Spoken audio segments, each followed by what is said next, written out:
I'm pleased to introduce our first speaker, who will be speaking about managing celiac disease and the gluten-free diet, the fears, the stressors, the social and emotional landscape. Dr. Sara Ahola Kohut is a clinical health psychologist and associate scientist with the Inflammatory Bowel Diseases Center at the Hospital for Sick Children in Toronto, and she's an assistant professor with the University of Toronto. As a psychologist, Dr. Kohut has trained and worked in hospitals, community mental health centers, school boards, and private practice, providing psychological consultation, assessment, and treatment to young people that are living with chronic health conditions and help to their families too. Dr. Kohut, thanks so much for joining us. Over to you. Can everybody hear me? Okay, Yes. I am going to attempt to take over everybody's screens. So let's just see. Okay, there we go. Continue. Can everybody see my screen? Looks good. Okay, awesome. Thank you everyone for spending your Saturday with us. As Mark said, my name's Sarah. I am a psychologist, and by and large, my career, like full disclosure, I don't have celiac. So at the end of the day, I don't get it.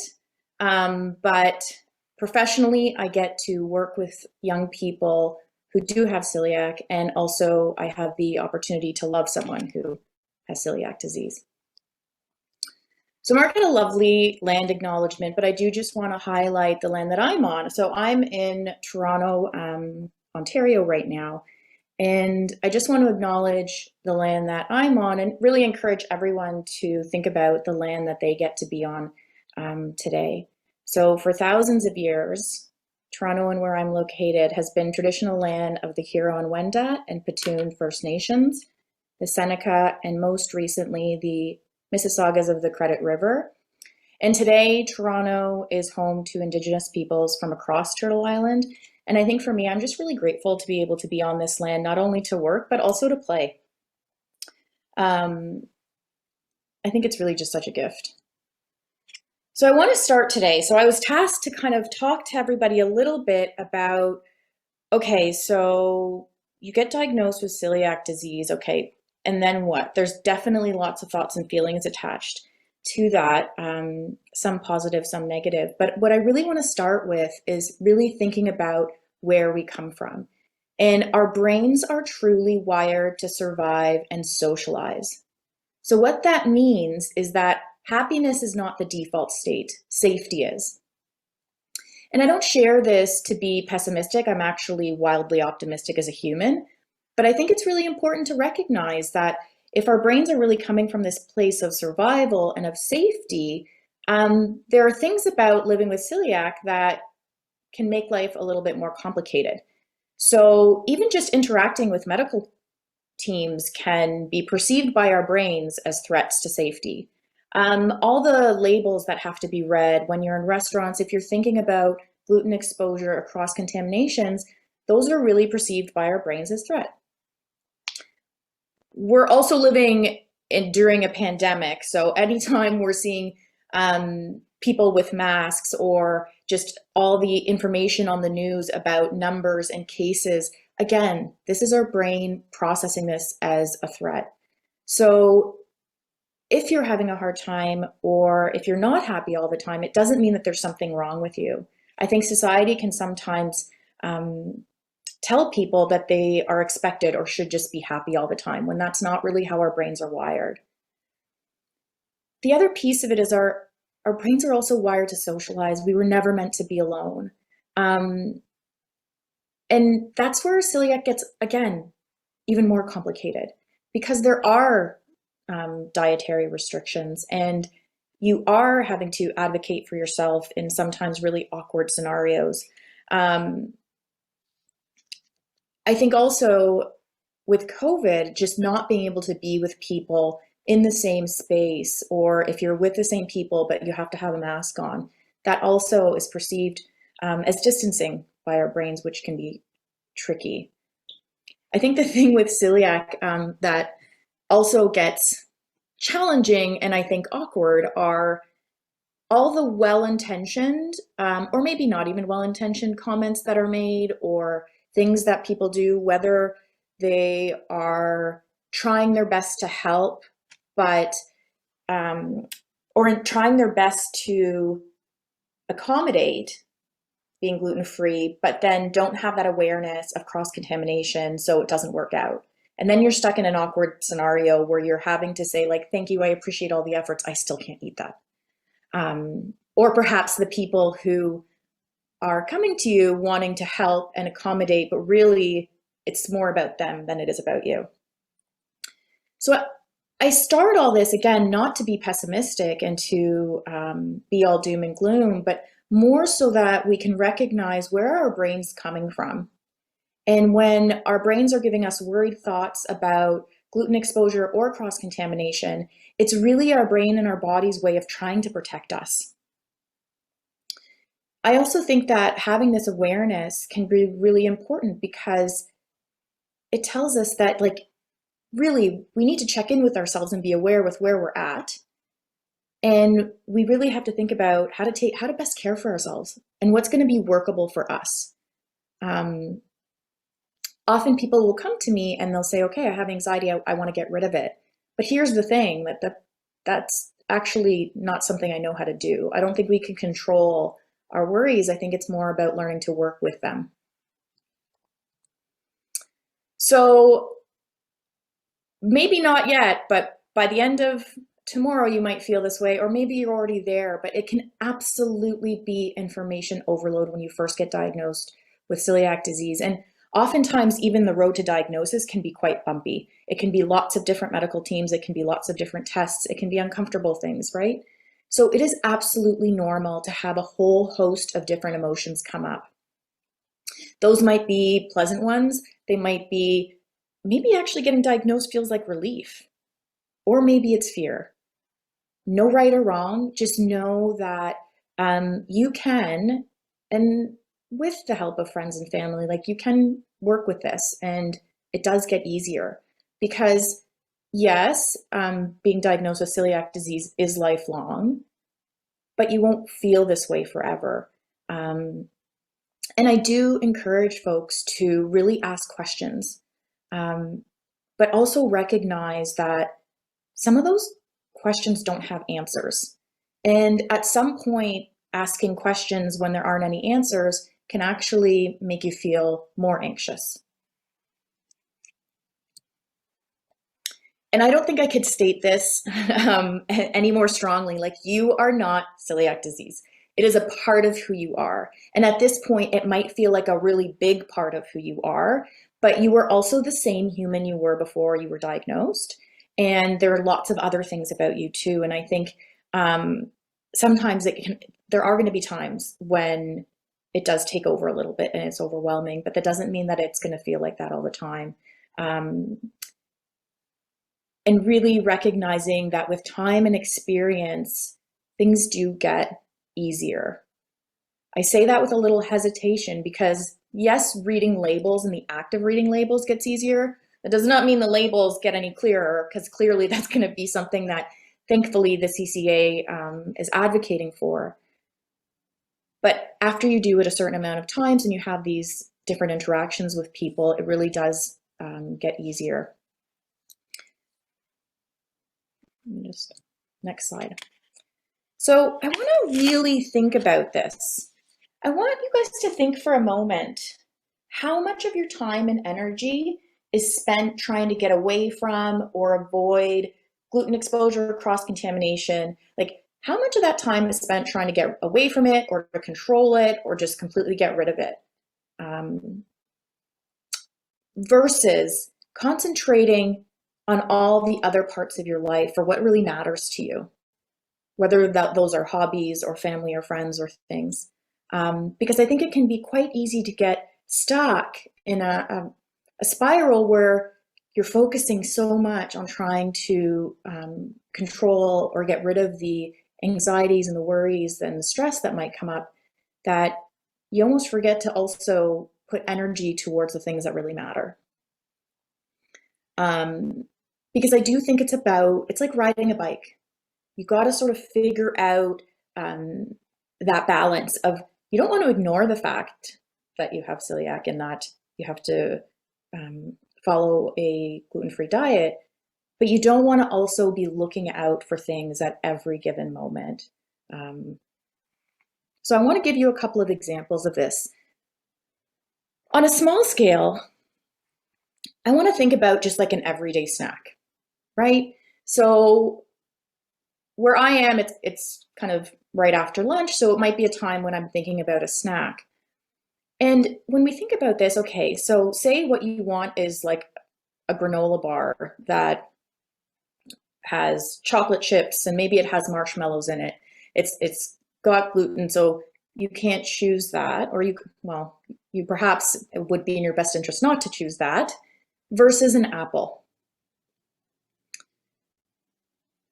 Think about the actual act of eating this apple and how often when you go to eat, and I don't think people think this much about their experience in any given moment, but are you eating the apple for what it is or for what it isn't?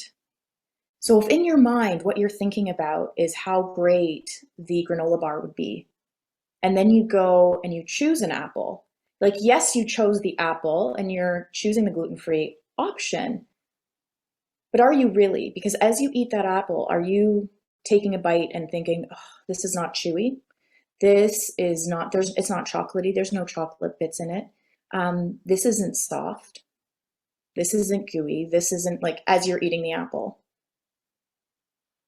What I want to suggest in this example is, what if we ate the apple for what it is?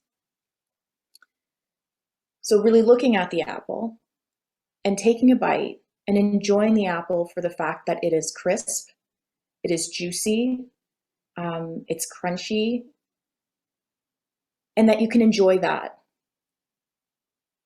I think oftentimes we just get so caught up in the, but it's not. And I think really the invitation here is, whenever you are eating something that is gluten-free, to really not spend that experience comparing it to what the gluten version may or may not taste like.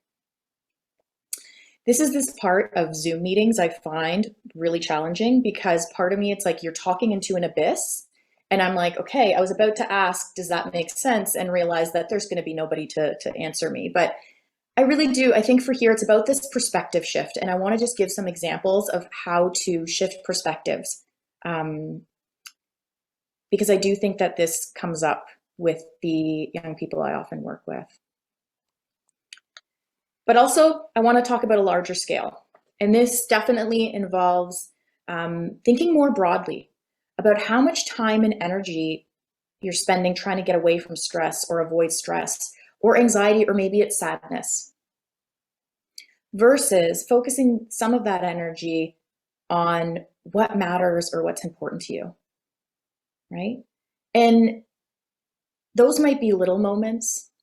So if you are enjoying a morning coffee or tea, actually drinking it, not already being in that first meeting that you have at 9 a.m. Or if you're in the shower, like, actually be in the shower and enjoy, maybe it's the smell of the shampoo you're using. I think so much of it, we have so many ideas and we have so many thoughts, and it's so easy to get caught up in those that we're missing these moments in every day that could actually be savored and enjoyed. The other part of this is what actually fills you up as a human. What are those things that bring you joy and that really matter? And putting some of that energy, kind of letting go of the desire to just get rid of all the stress and all the anxiety, and shift some of that energy towards, okay, well, what do I really want to do? What really matters to me? Because as I said, our brains are wired to survive. So some of that stress and some of that anxiety is inevitable, because you're living with celiac disease, and that's how our brains are going to try to protect us. It's part of the package. So it doesn't mean that you're broken, that there's something wrong with you when they come up. It's like, okay, how can I learn to work with this and still spend time and energy on the things that really make me happy as a human? So I think to try to say this in a really practical way, just some questions you can ask yourself. And I really encourage you right now to think about this. What would you be doing if you were not worried about gluten exposure or cross-contamination? What's that thing that you would be doing because it matters to you and because it's important?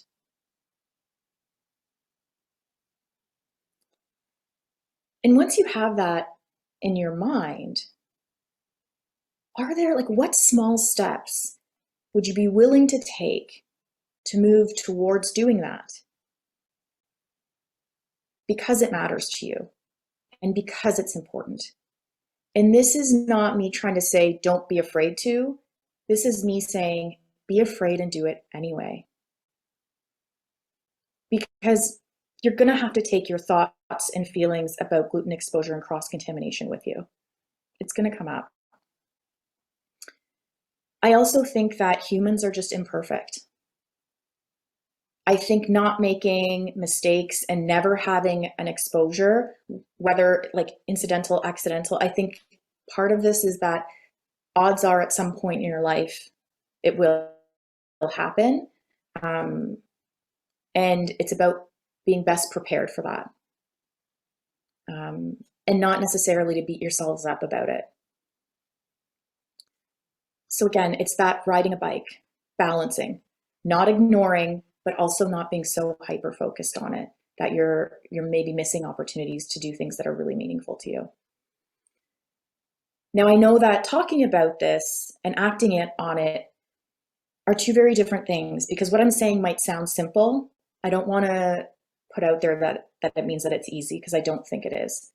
I do think it would be worth it, though.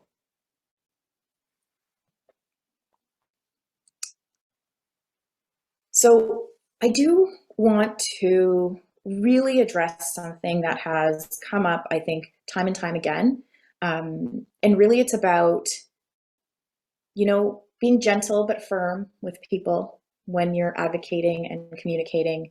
But also sometimes you need to be fierce. And I also want to make it crystal clear that you are not a burden. And I think that oftentimes that comes up. And what I often share with the people that I work with is like, and I can say this from a professional and personal perspective, don't take that opportunity for someone to love you away from them. So perhaps accommodating you is an act of love, and they get to do that. And they get to show that they care and that they're going to try. I also, in these points I want to make, yes, it's about living with celiac disease, but I also think these are points that can be made to just humans. It is okay to take a sick day. It is okay to take care of yourself and whatever your needs are. It's okay to communicate those needs. You are not lesser if you need to take time off, if you need an accommodation. You do not need to apologize for this. This is not apology worthy.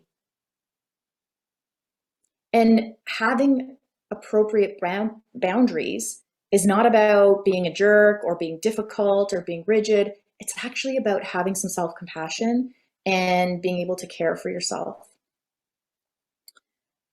I'm not sure at what point the world decided that being busy meant that you were successful. But we're all, there's the energy of rushing in our worlds today is everywhere. And I think just recognizing that you don't have to be busy all the time. It's okay to rest. It's okay to have a day where the only question you ask yourself is, have I been lazy enough today? And I really and truly think that these are things to really consider. And being assertive and having that confidence and embodying that confidence to set those boundaries and to advocate for yourself and to take those days off takes practice. Saying no it's a skill, it's a science, it's an art. Like just learning to say no is hard.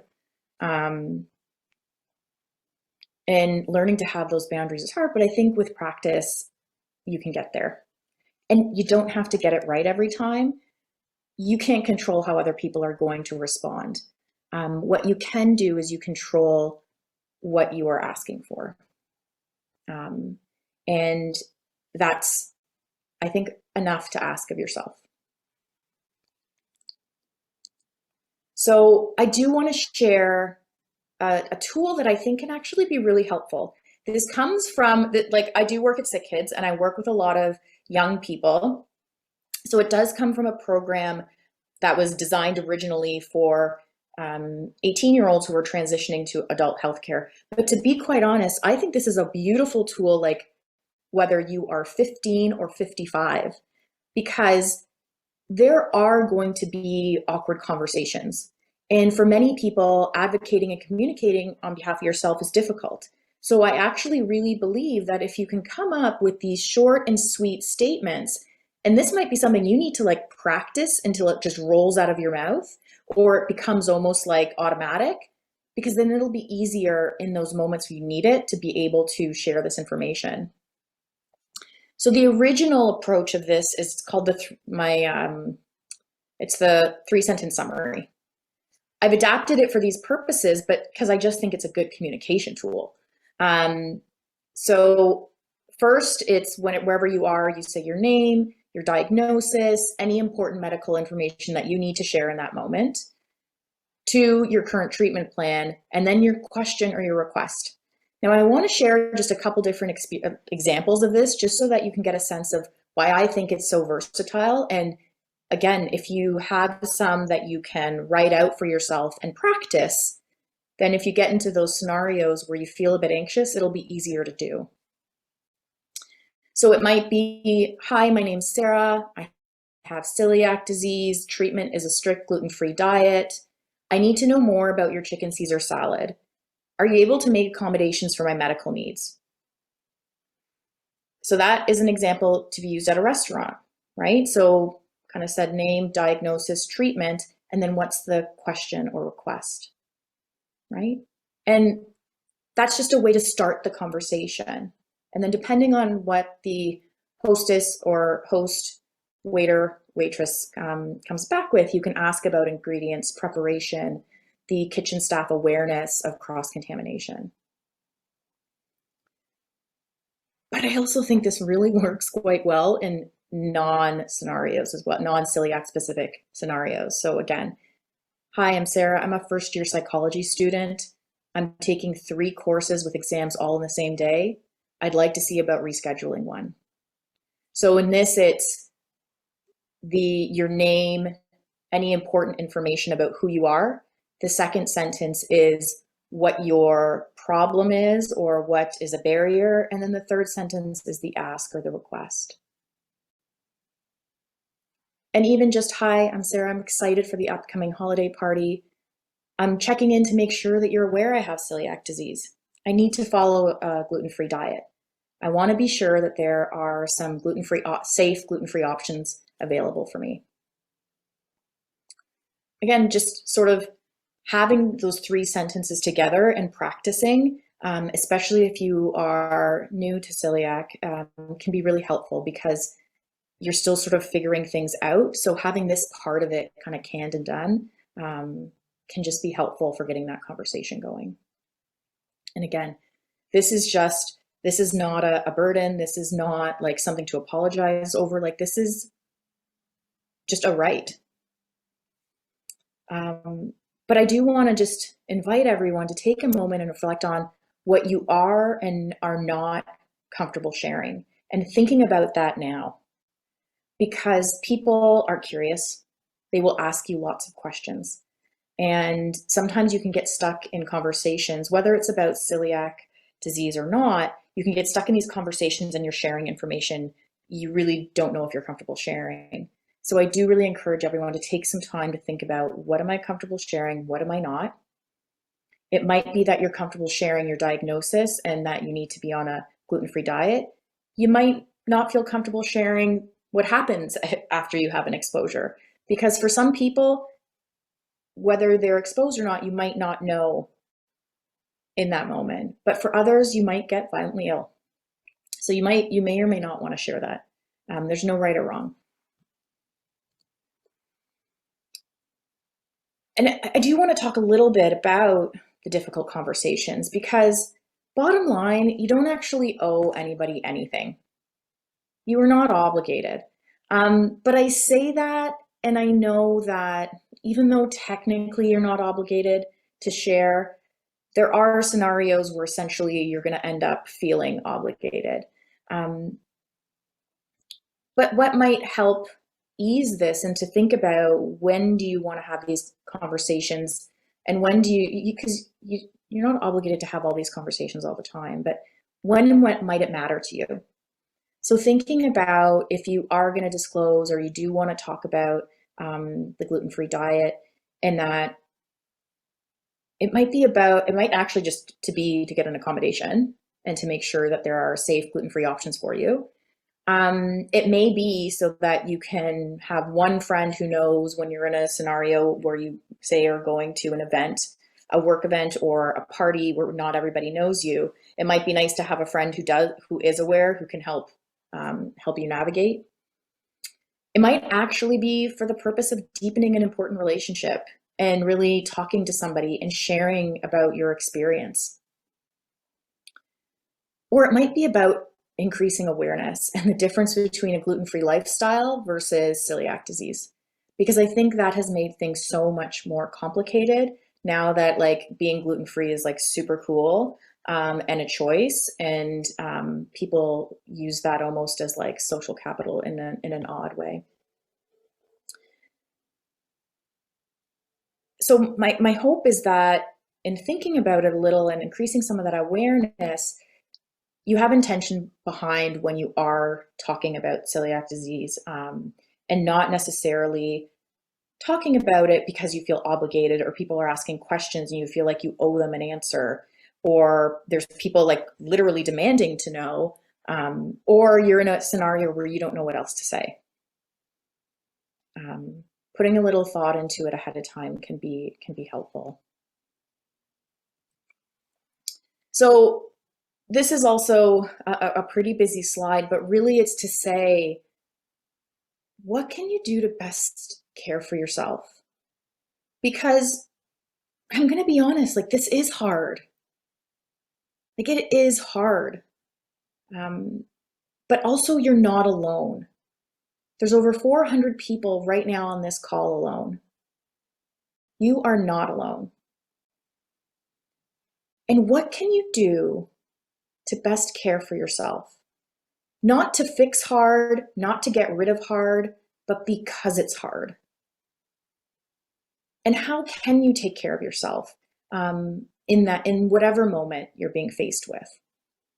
But know that there's nothing wrong with you because it's hard, and that you're not alone in this. And lots and lots and lots of people also face these kinds of struggles. Now, I'm not going to try to start dictating all the things that you have to do, but just really consider, what does that look like? What does it look like to take care of yourself? And this is going to look different for everyone.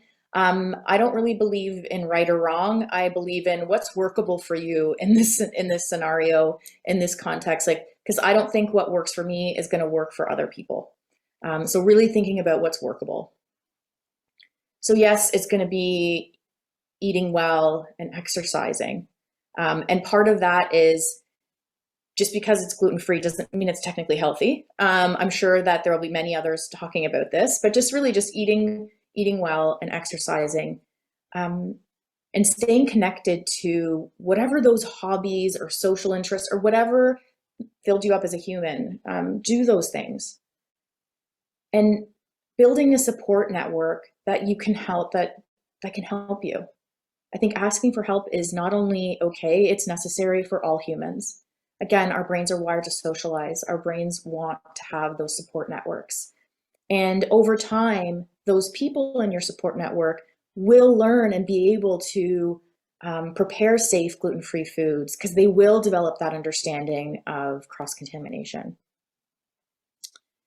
I also want to encourage you to really think about how often in a day, in a week, you're doing things just for fun. Like, there's no, like, it's just literally because you enjoy doing it.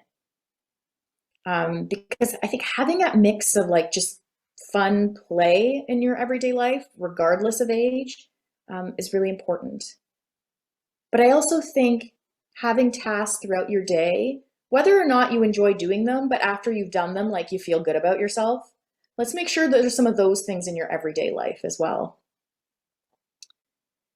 And really about, it might be nice to have some spaces that you know are kind of safe, gluten-free spaces where you don't have to think so hard about exposure or cross-contamination can be really lovely. I think overall, if I were to sum it up in a lot of ways, I think that overall health is about more than the absence of something wrong or the absence of pathology. I think overall health is also about the presence of something. So the perspective shift I'm inviting everyone to take is like, what's that good stuff? And if right now celiac is this thing that's hard, how do we build up all the good stuff? Because if that thing's not going to get smaller, if we fill our lives with a bunch of other great things, it might be easier to hold. And it's okay to just do one thing at a time. Again, society tells us multitasking is like the greatest thing ever. Well, really, our brains are just switching really quickly. And our brains don't really like that. What our brains really love to do is to do one thing. So I want to really invite everyone to allow themselves to do one thing. If you're eating something that you really love, like savor it. You don't have to eat the whole meal slowly, but like really savor it. Now, I share all this, but I do want to say, please, please, please reach out for help or to your medical teams if you're experiencing such difficulty like integrating celiac disease into everyday life, or your thoughts around gluten like exposure, cross-contamination are becoming really overwhelming. Reach out to someone because there are folks who want to help. It's not just that they can help, they want to help. So definitely encourage everyone to do that. And just before we open it up to questions, I really want to invite everyone to take a moment right now and just stop. Our lives are consumed by lots of thoughts, to-do lists, scheduling, emails. We can become those things. Like we can become our emails, we become our thoughts. But really, just stop and allow yourself to feel for a moment. So even if together we want to collectively right now, just take a breath. I promise you always have time for one breath. And in that breath, take a moment to check in with yourself. What's the quality of your mind? What feelings might be bubbling up there? Or check in with your body. If your posture feels comfortable, if you're actually slumped, think about how you can care for yourself in those moments and those things that come up, kind of like collecting data on yourself. And then think about how you want to show up in that moment. What kind of human do you want to be? And then once you figure that out, you get to proceed and move about your day. So thank you, everyone. I'm happy to open it up to questions. I will stop screen sharing. Okay, thank you very much, Dr. Kohut.